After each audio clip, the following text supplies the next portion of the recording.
welcome to Taste for Adventure. We're a little festive, I'd say.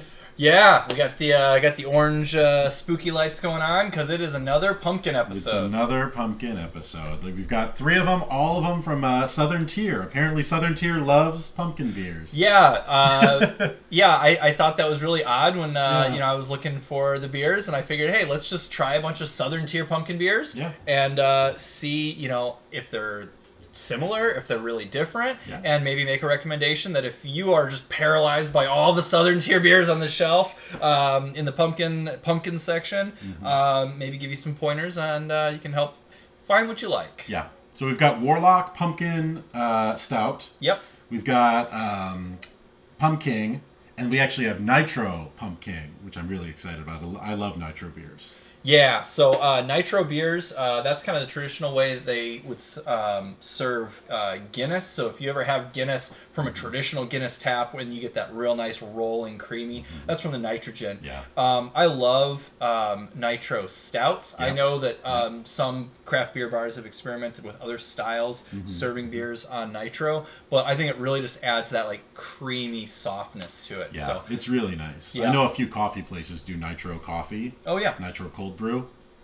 Best way to do it. But yeah, we're here to talk about beer. Maybe coffee beers in the future, but yeah. So looking into Southern Tier, I discovered that the 3 beers that we're going to have today are not the only things they do pumpkin. Right. I remembered a few years ago, I actually had a rum barrel aged pumpkin. that sounds really good. Yeah, it was really good. I had to go way back in my Untapped. I was like, was that a Southern Tier? And I found looked like from my score that I gave it back then, I liked them an awful lot too. Good enough. Apparently, there's also this year a coffee variant of pumpkin, which I wish I could have found, but couldn't get it. And then they also do a pumpkin whiskey, believe it or not. Wow. So another thing that we don't have from Southern Tier, but when we Maybe say, someday. yeah, and Southern Tier, send us some. that's right. So Southern Tier, I've never heard of any other brewery coming out with so many pumpkin products. No, but they don't even just do pumpkin. It's not like they're a pumpkin only brewery. I mean, they're a regular brewery that apparently just has an infatuation with pumpkin beers. Yeah, so eager to try them out. I'm ready for it. All right. You want to do the Warlock first? Yeah, let's do it.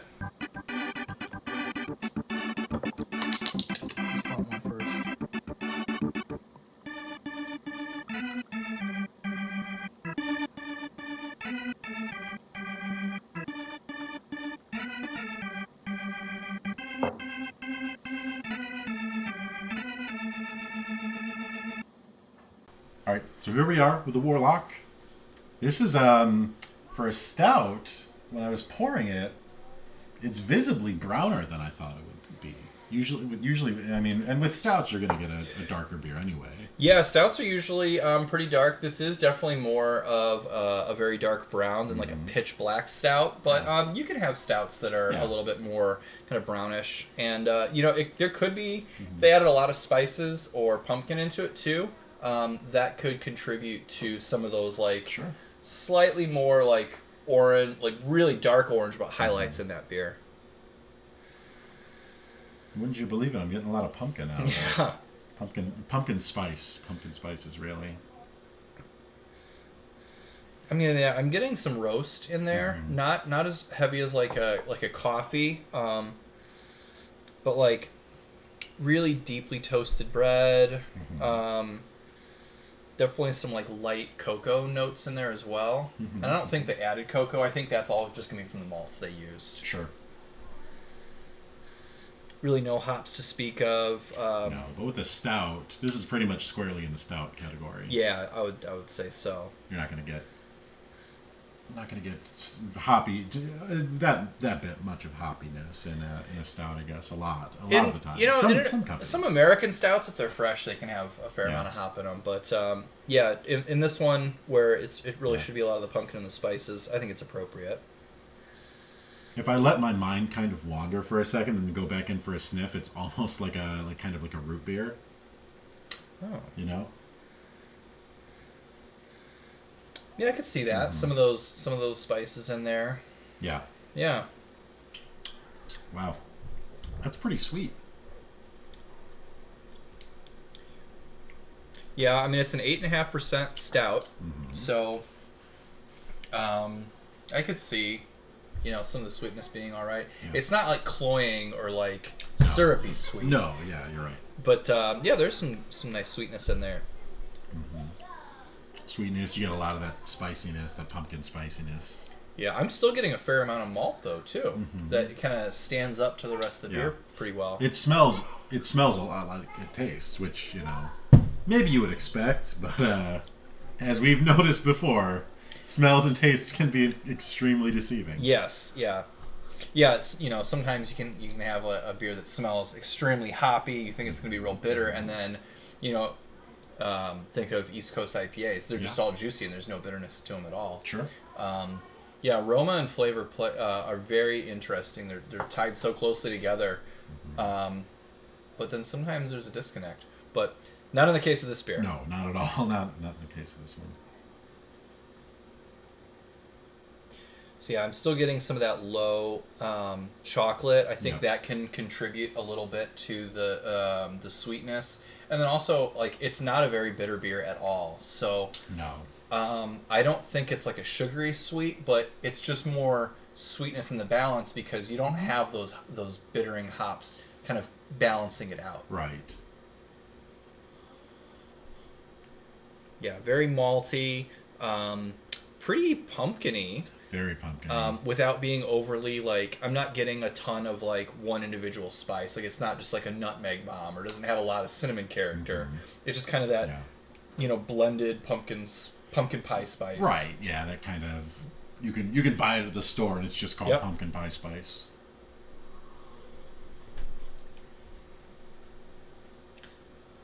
Now this one's a pretty heavy hitter. This one's an 8.6, which.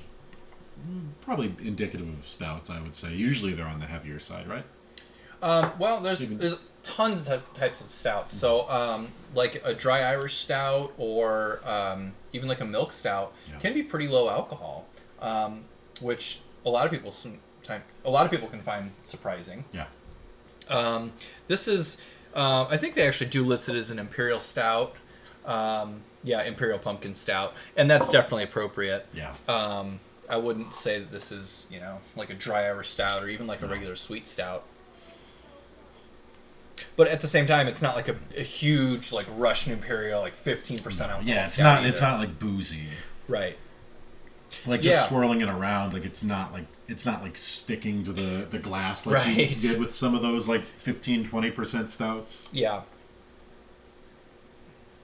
Yeah, I really think that the sweetness in here is more a lack of hop bitter counterpunch than overtly sweet.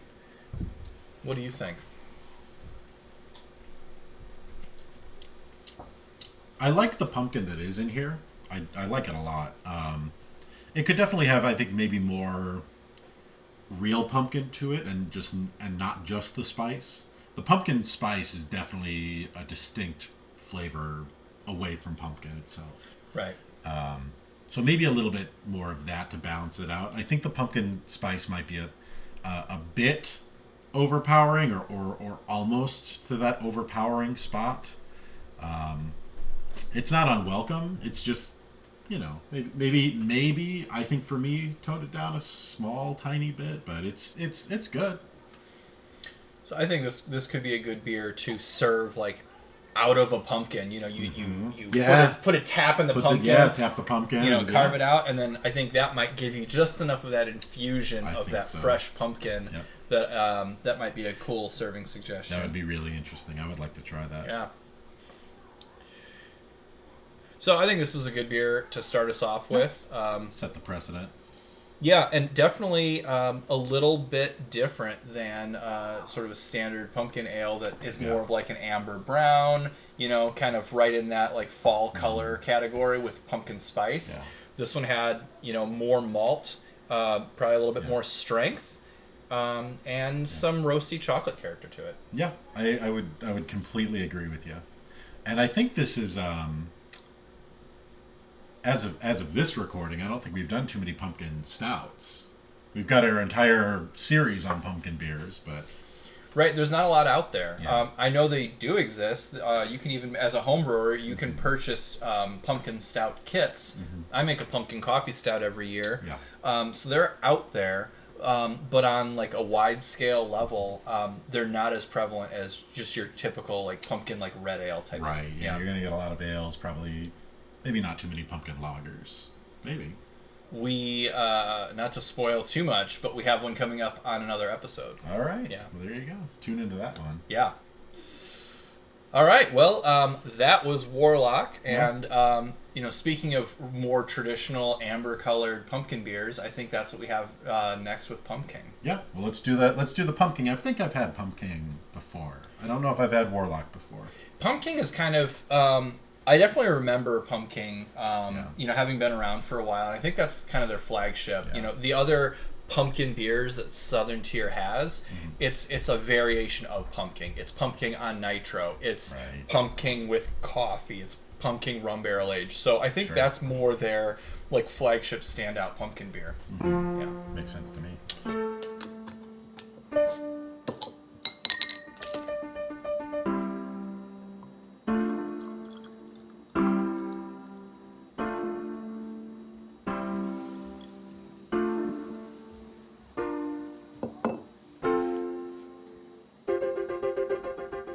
So the label for Pumpkin says that it is pumpkin pie in a glass. So let's give it a sniff and see if that's any indication. So this is pretty much your archetypal pumpkin-looking beer. Your kind of brightish orange. Like it's not super clear. Not super clear, but it definitely has that fall color. It's actually probably even a little bit on the paler end. Yeah. But it's not yellow. Like it does have some of that like orange tinge to it. Mm-hmm. You said this is like pumpkin pie in a glass. That's what the label says. I'm interested. Yeah. The last thing I smelled that was like pumpkin pie in a glass turned out to not be good. Mm-hmm. Watch the Pumpkin Novelties episode for that. Yeah. So, I think what's interesting about the aroma in this one is it smells almost exactly like Warlock. Yeah. Except without that hint of that chocolate malt to it. So what would you approximate they maybe used for that kind of chocolate malt? I mean, I think they probably just used a chocolate malt. Okay, so there's a chocolate malt. Yeah, so a chocolate malt is usually it's like a roast barley, but they take the husk off before they roast it, and they roast it to a very, very dark color, almost burning the malt. But without the husk, it's not going to have some of those harsher qualities to it. Mm-hmm. So to be roast like a dark chocolate or like a coffee. Okay. And when you use it, sort of carefully, it can be sweeter and cocoa-like. Mm-hmm. I noticed that the beers are the same ABV. They're both 8.6. Yeah. And they really do smell very, very much the same. They smell very similar. They taste pretty similar. Yeah. Too. I would say that, like, really... My guess is that really it's the same beer. The same hop schedule, the same spice amounts and blend. The only difference is that probably in Warlock, they add just a trace amount of some dark grains, really just enough to darken it. And as you noted, it wasn't a pitch black stout. It was like a very dark brown stout. And really, when you're making a beer... it doesn't need a whole lot of extra dark grains to really sharply impact the color. Right. And well, furthermore to that, I mean, this color is like if you just darkened it by a lot, like you get for the Warlock. Right. It's brown. It's not pitch black like a normal stout might be. So it's all. Yeah. I would not be surprised if they're not extremely similar recipes. Yeah. The balance and the sweetness is about the same. I'm actually really surprised trying them side by side here how similar these two beers are. Yeah, if I bought this at a bar back to back, I'd think you gave me the same beer. Yeah, basically. If I were drinking out of the bottle, wouldn't know the difference. Yeah. If you're walking through a haunted house and there's strobe lights and stuff and you can't see anything anyway. And you're drinking a beer. As one does in a haunted house. A haunted house, yeah. Maybe a haunted hayride, I don't know. Yeah, they could almost be the same beer, really. I mean, you really kind of have to dial in to pick out that that kind of roast chocolate malt. Right. As really the only differentiating factor between the two. Yeah, I think if you were drinking to drink this, you would notice a difference. If you're drinking to taste, if you're drinking to judge, absolutely. But yeah, drinking for fun, drinking at a party or whatever, and you're not thinking about like, oh, this is what this aroma is, or this is the toast or whatever. Pretty interchangeable. Yeah, not bad, not unpleasant at all. I mean, I liked Warlock. I like this. It's just funny how very much similar they are. Yeah. So you are kind of a self-professed like stout, porter, like darker beer guy. Oh yeah. Do you like the Warlock better? You know, I think these are just too similar.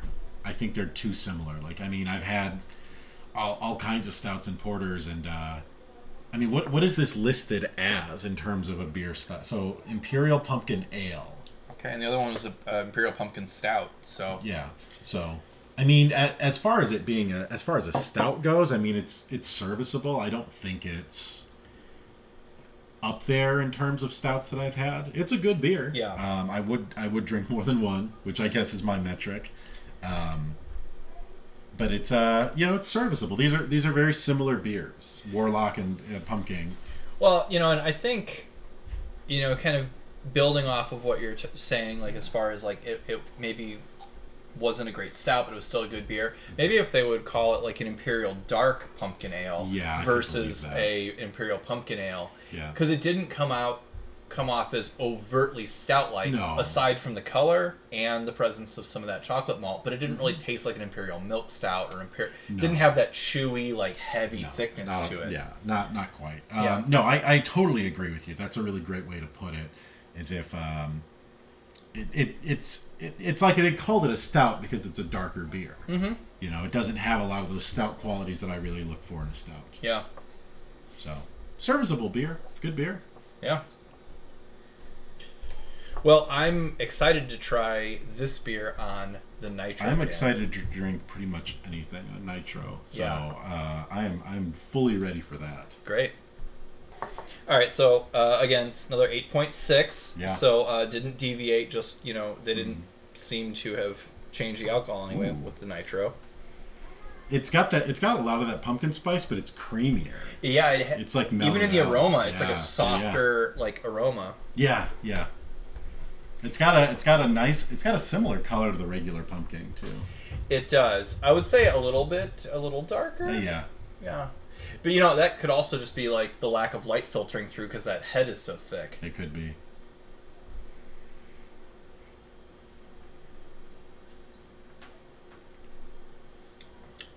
Ooh.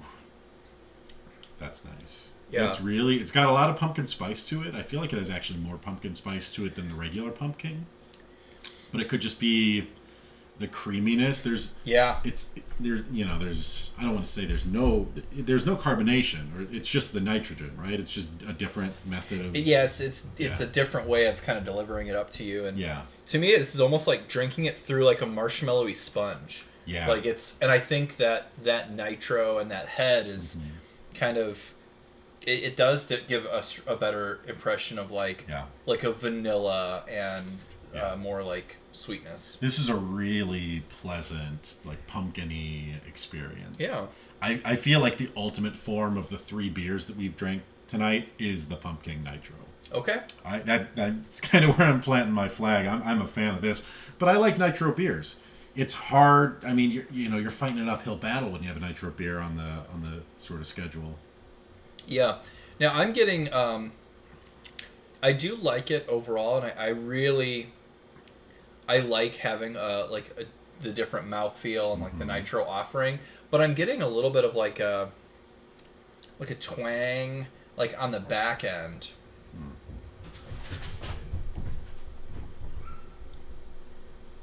Yeah, I can kind of see what you're saying. I think it has to do with the creaminess of the Nitro, though. I feel like that wasn't present with the regular pumpkin. Right. So I would think it would have to be a side effect of the Nitro. Yeah, that could be. That could very well be. For me, I think these beers are all really kind of almost too close to call as far as like a 1, 2, 3 rank order.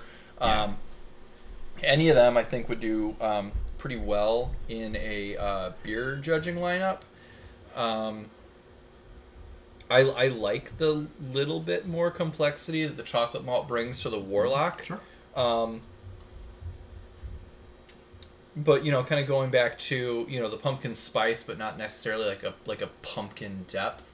I think that would be one way that all three of these beers could be improved, is if there was a little bit more seamless marriage between the pumpkin flavors, like natural pumpkin flavors, and the malty base of the beer. If they were blended a little bit together, instead of saying, okay, I get this, and then I get that it's an ale, or I get that it's trying to be a stout.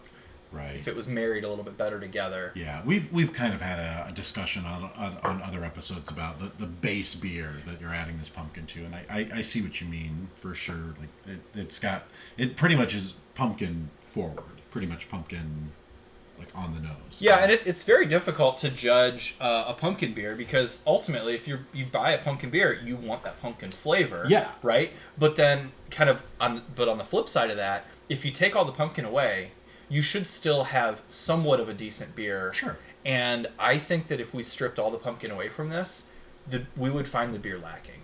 Really, in all three. It could be. Yeah. Yeah. That's probably fair. It's funny. I my palate maybe isn't as refined as yours, to where you can taste the beer that isn't there, so to speak. Well, the beer's there. Yeah. It's just it's the pedestal that the pumpkin is resting on, right? Yeah, so, I cannot perceive. My power isn't developed. I haven't reached my final form. Well, hopefully I haven't either. I'm not a national rank judge yet. Yeah, fair enough. But yeah, not unpleasant at all. I think 3 really great offerings from Southern Tier. Yeah, I think they're good. I think in a beer judging competition, these would score well. I don't see any of these 3 beers really being like a best of show in like a pumpkin category. Sure. But none of them, I'm not really finding any serious flaws, and I would be happy really with any of them if I picked up to bring to like a Halloween party or a fall festival, something like that. Absolutely. 100% agree. Yeah. All right. Well, thank you, Southern Tier, for your absolute dedication to all drinks pumpkin. We've enjoyed the offerings for this episode, awesome. And look forward to trying to find that pumpkin whiskey. That'd be kind of great. Cool. Yeah. Yeah. So, looking forward to more offerings, seeing how Southern Tier might riff on pumpkin in the future. Mm-hmm. And then, of course, if you liked this episode, we have many more pumpkin beer episodes in this series. We talk about the autumn seasonal beers, pumpkin drinks that aren't beer, and lots more. So check out our whole playlist for more. Cheers. It's Pumpking Nitro! Put a whole pumpkin up your ass. It'll jack you up! We're just doing a commercial at this point. Okay.